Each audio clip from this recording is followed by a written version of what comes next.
ng lahat ng meron ka ngayon. Yun yung mahalaga. Next slide please, thank you. So don't love the world. Yun lang kasimple. Passion is neutral, but the things we pursue are not. Passion can be a good or bad. The choices are ours in what we pursue. Kasi yung passion pwedeng mali. Passion na magturo ng mali, magligaw ng kapwa, gawin yung kamunduhan. Mali. Passion siya, pero mali. Kaya nga legit na passion for Jesus. Passion to build His kingdom, passion to share the gospel, passion to follow Him. Ganun sa kasimple, pastor, ibig sabihin nito, hindi na ako mag-enjoy sa buhay. Wala akong sinabing ganun. Pwede mong balansin yun. Yun yung maganda sa Kristiyano. Pwede mong nai-enjoy, pwede kang sumusunod sa Panginoon. Kasi kung gusto kong umakit ka na sa bundok at magpakabanal ka doon, malungkot ka naman. Hindi ka na makakanood ng Netflix, ng movies. Hindi ka na makakapunta sa mga mall. Abe, bored naman ang buhay mo. Next slide please. Thank you. Yan. Ano ba ibig sabihin ng passion kay dictionary word, kay Merriam-Webster? Yan. Intense driving or overmastering feeling or conviction. Passion. Intense emotion compelling to action or action, passion. Strong desire, devotion to some object, activity or concept. Passion. Huwag yung maling passion. Magpas ka doon. Dapat sa tamang passion for Jesus, yun yung gawin. Next slide please. Thank you. Christians are called to follow Christ. Our focus in life must be Christ. This is the first key to get legit passion. Hey Lord, yung bukang bibig mo si Lord. Totoo lang. Kasi pag iniba mo yung bukang bibig mo, yun yung gagalaw mo eh. Kaya nga, kahit imperfect. Ang gusto naman kasi nila, perfect sila bago banggitin yung word na Jesus. Kung banggitin yung word na Jesus, nagkakamali na po. Hindi naman ni-record na Lord maging perfect ka. Alam niyo mga kaibigan, mga kapatid, listen to this. There's no such thing as sinlessness. But we can only sin less and less and less and less. Kung dati, umuubos ka ng 10 Alfonso, gaya mo ng mga siyam. 8, 7, 4. Diba? Dati, inubos mo isang pakete ng Marlboro. Isang pakete, nilalagay mo pa dito. Pampalaki ng muscle. Mayat maya, tatlo-tatlo. Hanggang ubuhin ka na, hanggang dumalang, naging konti na lang, hanggang isa na lang, hanggang wala na. Ganoon lang po siya kasimple. Dati, nagmumura ka ng tangke ng tubig. Full tank na nyo. 1,000 times. Inom na lang na 800. 500. Diba? Nagmura ka English, ganun pa rin yun. Babawasan mo lang. Amen po ba? Amen.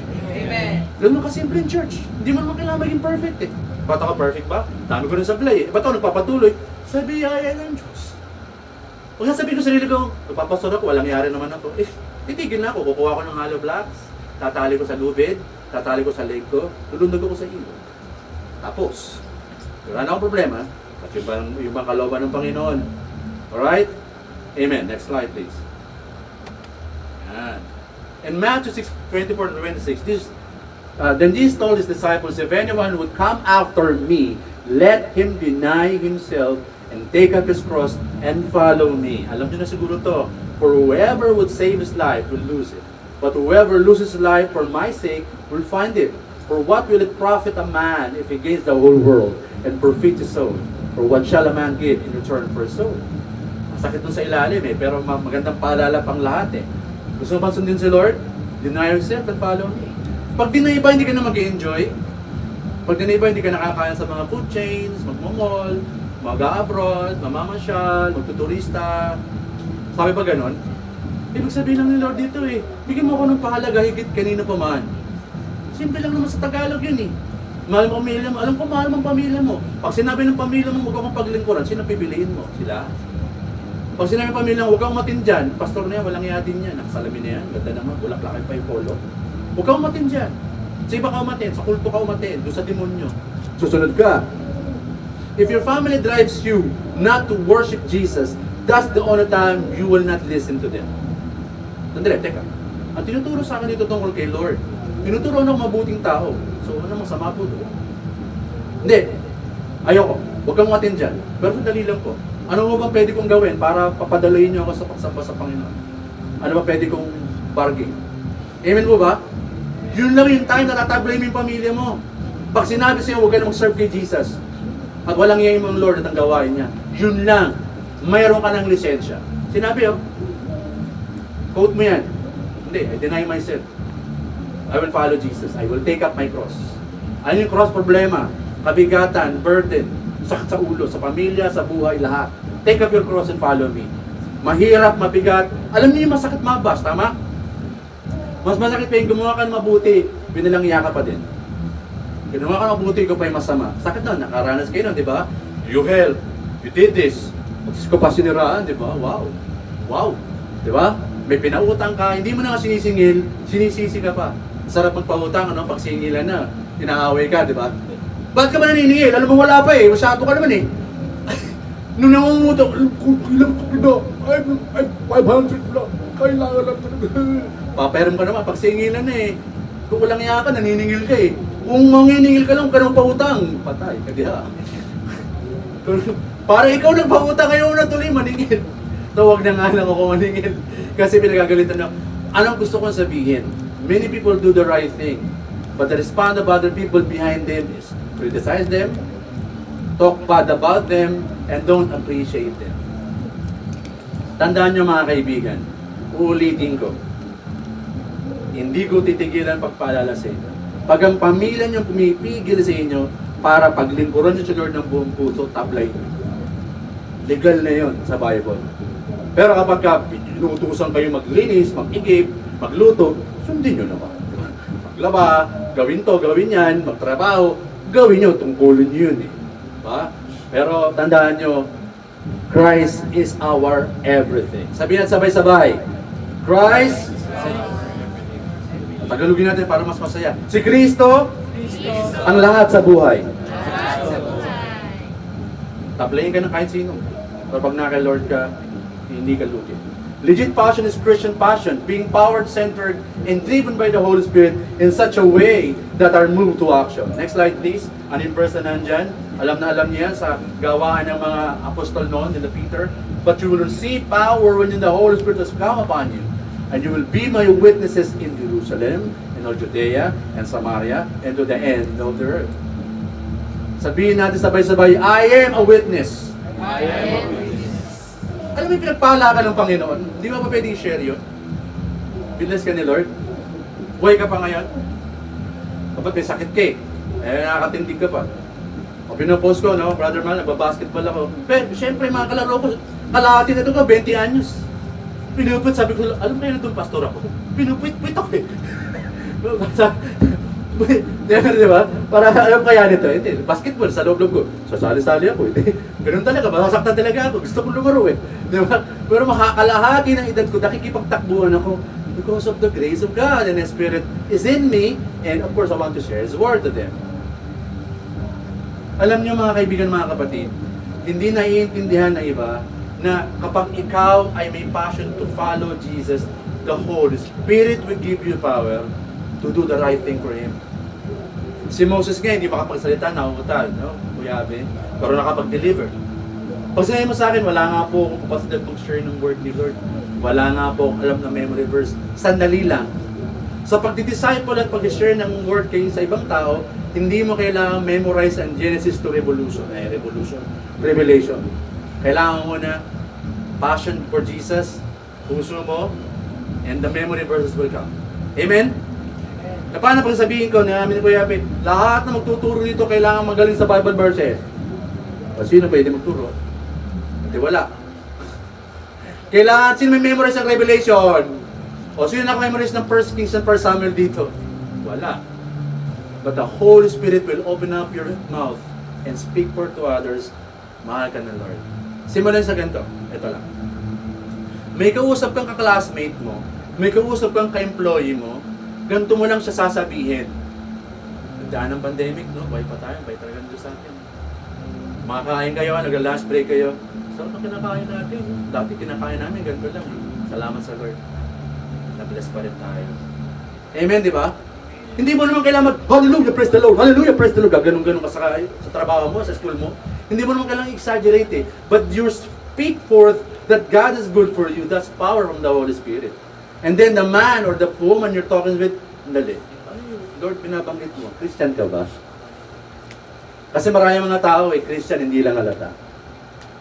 Christian ka pala, hindi lang halata. Mahirap yun. 007, Agent 007 Christian. O Christian ako, kumaingay. Para tayo Christian. Shh, kumaingay. Hindi halata Hindi nakikita sa buhay. Kasi it will begin with your mouth. Kasi di naman pwedeng dayain ng Diyos. Alam naman niya kung worship mo siya. Kaya pagkausap mo yung iba, driver, taxi driver, jeepney driver, kung sinong driver, nagsireklamo siya sa mundo, banata mo lang, anyway, mahal pa rin naman tayo ng Diyos. Di ba? Mapapansin niya na there's something in you that's different. Amen! Yun lang, legacy mo na sa mundo O, palakpakan mo ang Panginoon. Hallelujah! Next slide, please. Hindi yung nahihirapan na nga sila. Naku, pakamatay ka na. Pakamatay na ako pag ganyan. Huwag ganun. Passion, fuel the Christian life. Ito na yung binabanggit kay Andy, brother. Di ba nandiyan lahat, bro? Ito yung sinasabi sa inyo. Amen. Next slide. Yan. And so, dear brothers and sisters, I plead with you to give your bodies to God because all of He has done for you. Let them be a living and holy sacrifice, the kind you will find acceptable. This is truly the way to worship Him. Don't copy, ganda ng version, don't copy the behavior and customs of this world, but let God transform you into a new person by changing the way you think. Then you will learn to know God's will for you, which is good and pleasing and perfect. Unang-una niyan, ano tingin mo sa Diyos? Ano tingin mo sa church? Ano tingin mo sa pag-hallelujah, pagkanta? Pagpalakpak? Ano tingin mo rin? Kasi bodies ino-offer mo kasi yan sa pagpalakpak mo sa pagsayaw mo, sa paglakad mo papunta ng church, di ba? Alam nga namang pupunta ka sa church, pastor, matinda ko dyan. Wala ka naman dito By the Spirit, pastor, andyan na to. Hindi wala kang, basta by the Spirit, andyan ako. Kaya may body. Kasama kasi sa paglilingkod mo yun. Kaya rin pinapaingatan. Di ba? O si Kuya Apes, 45, no? Ako po 25. Palapahan natin ang Panginoon. Sisiling na. I'm praying that God will still give me at least 2 decades. Pero yun natin Kuya Apes, pray maabot ko pa. Kasi nagsisimula pa lang ulit ang pang-kick ng church natin. And sooner or later, magkakaroon tayo ng church sa Lipa, Batangas. Palapahan natin ang Panginoon. Alam nyo, hindi po ako magaling na pastor. Wala akong halong kaplastikan yun. Hindi ako the great speaker that you will receive. Hindi rin ako pinakamabait. Hindi din.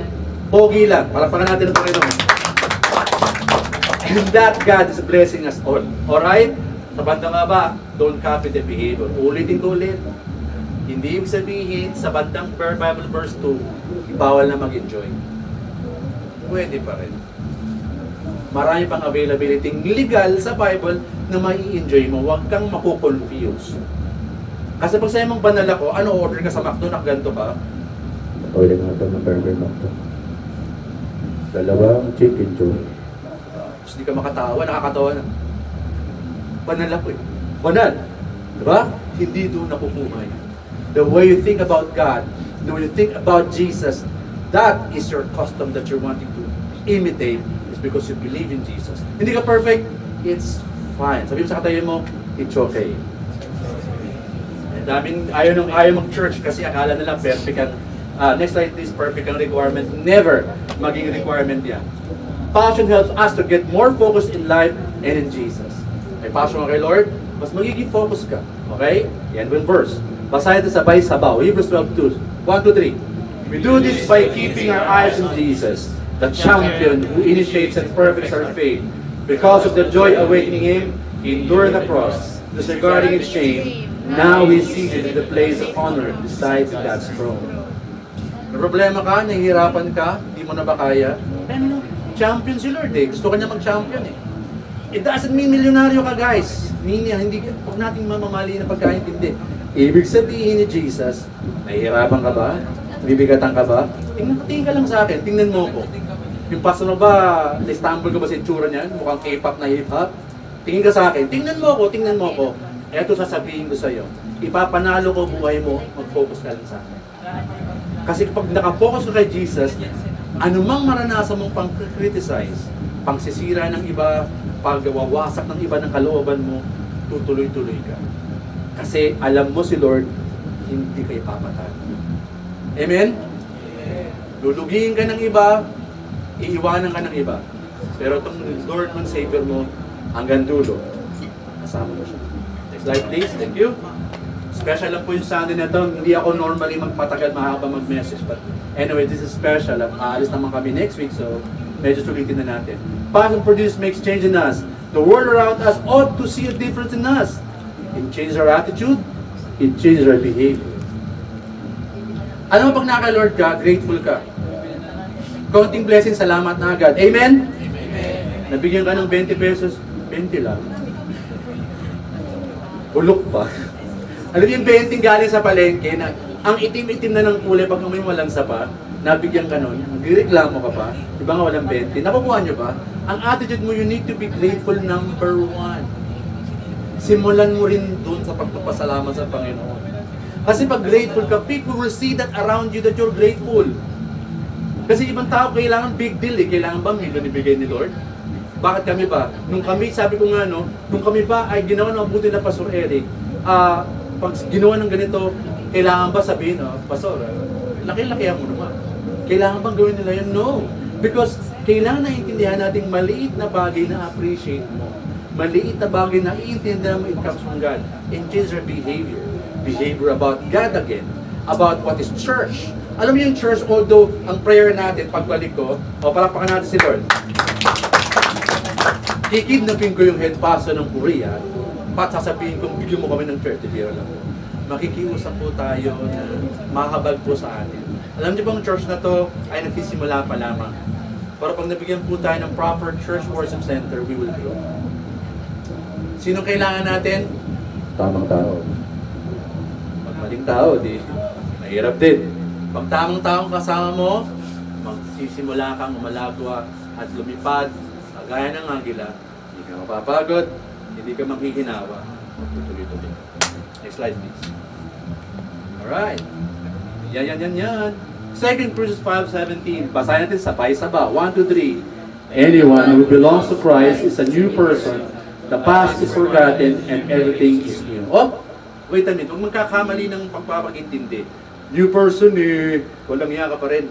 New person eh. Minsan nagagalit ka pa. Minsan madalas pa magalit at mag-alala. Anong new person sa'yo? Yan. Marami na kukurento sa Bible verse na ito. Saan natin sisimulan ng new person? Unang new person pag kinikilala mo sa Lord. Unang new person pag yung paa mo dinadala ka papunta sa gawain ng Lord. Yun muna yung new person. Amen?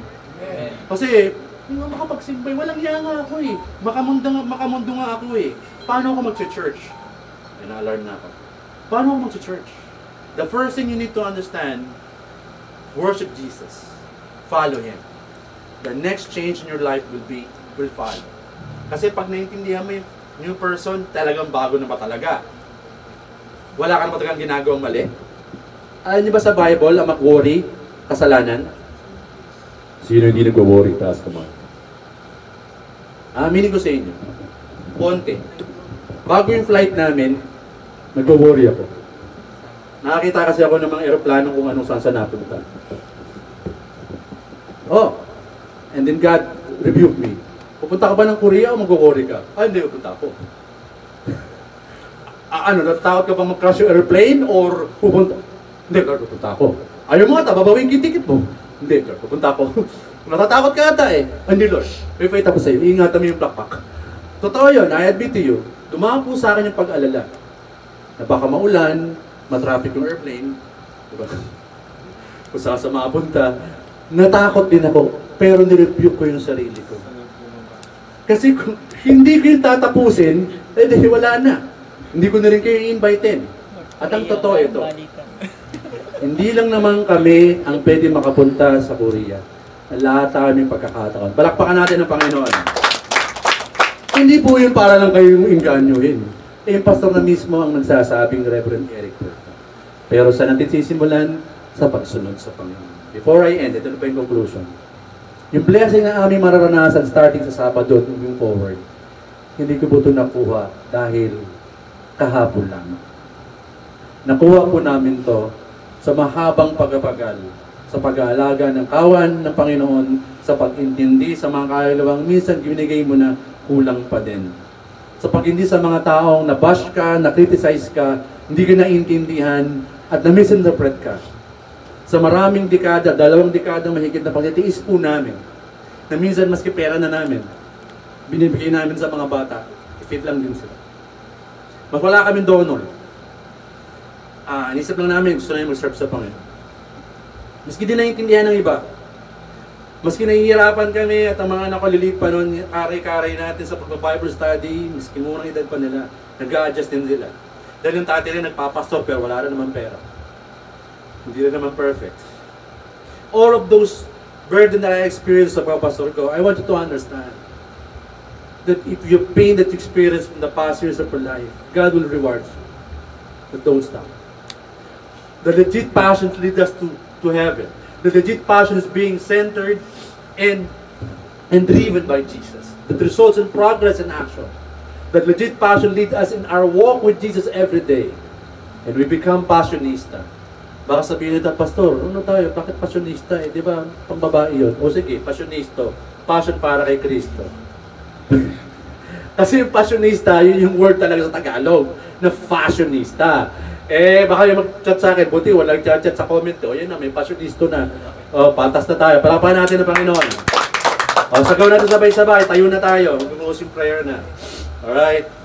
Sabay-sabay. Sabihin natin sabay-sabay. I am a passionista. Para patas. I am a passionisto. Palakpahan natin ang Panginoon. Hallelujah. Let's all pray. Father in heaven, we want to thank you for this special afternoon. Thank you for the people you drive para mapunta po sa aming lugar, especially yung mga Lipa friends po namin, brethren. They sacrifice a lot to be with us. Kasi sila, gumamit sila ng malupit na driver to come here. It's not an easy thing to go here sa malayong lugar, miles away from Lipa, Batangas. But Father, you drive them to go here. And we pray for you to return all this blessing unto them, to their families, and to their loved ones at the same time. And Father, sa mga kaibigan po namin dito, nagpapasalamat po kaming